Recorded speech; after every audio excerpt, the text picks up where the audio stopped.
بسم اللہ الرحمن الرحیم۔ السلام علیکم ناظرین، نئی ویڈیو کے ساتھ ڈاکٹر آصف حمید آپ کی خدمت میں حاضر ہے۔ آج کی نثری نظم کا عنوان ہے میرے کرب کی کوئی جہت مقرر نہیں ہے۔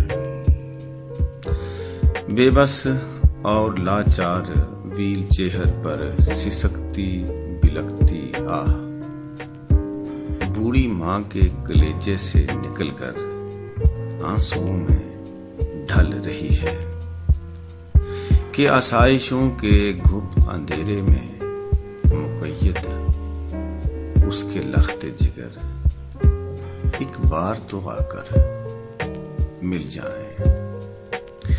ادھر خون آلود معصوم عفتوں کے تار ہوتے ذرے ہواؤں میں بکھر کر بھی درندہ پناہ گاہوں کی آؤٹ میں پڑے مغرور اور متکبر قانون کا سر جھکا نہ سکے۔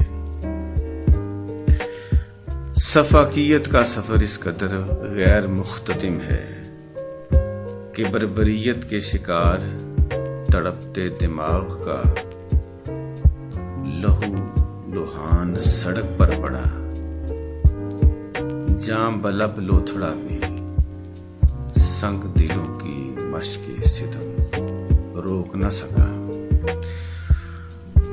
ادھر کچھ ناعاقبت اندیش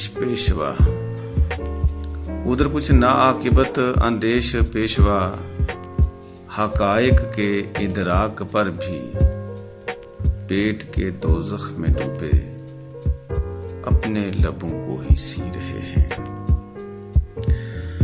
افسوس صد افسوس کے رنج و الم کے سبھی مناظر